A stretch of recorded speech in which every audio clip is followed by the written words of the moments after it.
Good day to all mariners out there. I Cadet Mitch Mandain Skyjust. Ako ang mag-uulat ng panahon para sa inyo. Tatalakayin ko muna kung ano nga ba ang wave prognostic chart, cyclotic chart, weather chart, drought, ridges, cold, depressions, anti-cyclone at kaibahan ng counterclockwise at ng clockwise. Uumpisahan muna natin sa wave prognostic chart. A chart that deals of predicting weather to a specific future time. We are also determining the wave heights in order for us mariners to know if we can able to continue our voyage. Next, cyclotic chart. A weather map that provides an overview of atmospheric conditions, including pressure systems, fronts, and wind patterns at a specific time. Weather charts. A graphical representation of meteorological data showing temperature, precipitation, wind speed, and pressure variations over a region. Drought. Low atmospheric pressure, an elevated area of lower atmospheric pressure often associated with unsettled weather, strong winds, and precipitation. Next, ridges. High pressure. An extended region of higher atmospheric pressure typically bring stable, dry, and calm weather conditions. Next, cold. Intersections between two high and two low pressure systems creates an area of neutral air where there is no peak weather. Next, low pressure. Area is also known depression. Occurs when the weather is dominated by unstable conditions. Under a depression, air is rising, forming an area of low pressure at the surface. This rising air cools and condenses and helps encourage cloud formation, so the weather is often cloudy and wet. Next, anticyclone is an area of high pressure caused by descending air, leading to stable and dry weather. Next, the counterclockwise and the clockwise. Wind movement over oceans plays a crucial role in storm formation. In the northern hemisphere, cyclones rotate counterclockwise, where areas, the southern hemisphere, they rotate clockwise.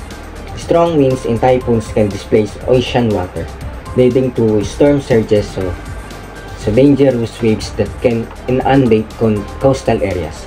Also, the opposite is true because of the difference rotation due to Coriolis effect, which is caused by the Earth's rotation. At ngayon ay tatalakayin na natin ang panahon sa dagat ng Philippines.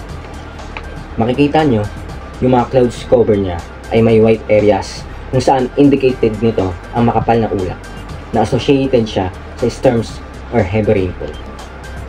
Sa infrared imagery niya naman, yung mga darker shades nagre-represent ng warmer temperatures, samantalang yung bright white or blue areas nag-i-indicate ng colder cloud tops na nag-o-obtain ng intense weather systems. Sa wind patterns naman, kung makikita nyo, sa swirling formation, nagsasuggest ito ng cyclonic activity. While kapag elongated streaks, indicates nito yung strong winds at high altitudes. Sa precipitation zones naman, yung areas with deep blue or green shading, and represent nito yung mga rainfall intensity na tinutulungan niya yung ma-identify yung storm locations. Dito sa surface wind, makikita nyo yung wind barbs kung saan sa may parte ng northeast ay pa-counterclockwise ang ikot nito. Samantala sa bahaging northwest, sa gawing China, ang wind barbs ay paikot ito ng clockwise.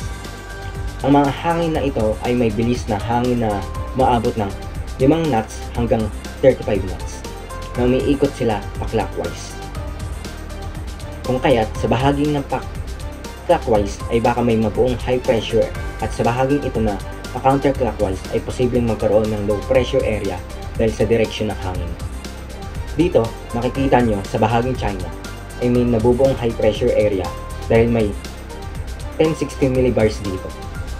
Dito naman sa bandang itaas ng north going China at northeast pa Japan ay may namumuong low pressure area na may 1000 millibars.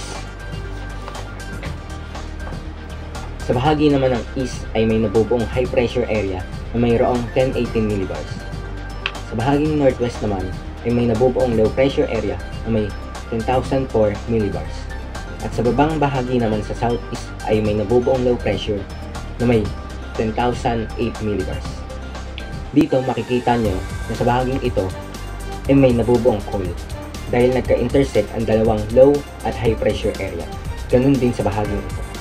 So kung titingnan natin sa surface pressure sa mapang ito, makikita natin sa lugar na ito ay may namumuong pressure na 1,000 hanggang 1,030 millibars.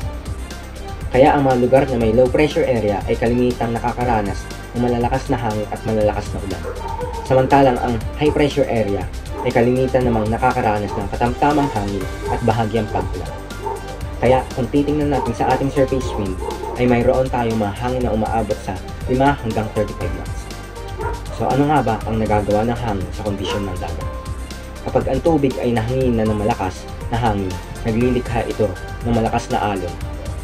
Kaya kung titingnan natin ang wave height, ang alon ay umaabot ng 0.5 hanggang 3 metro. Tsaka makikita natin ang direksyon ng hangin na galing east ay papuntang west. Kung saan pagdating sa west ay nagkakahati na ito papuntang north at south. Diyan na nagtatapos ang ulat panahon. Inaabisuhan ko ang lahat na maghanda kung sakaling may malakas na hangin at ulan na kaakibat ng malakas na alon na nagbabagyo. Hanggang sa muli, mga mariners, ay Karit Shipman Ines Fry Justin, ang inyong tagapagkulat ng panahon.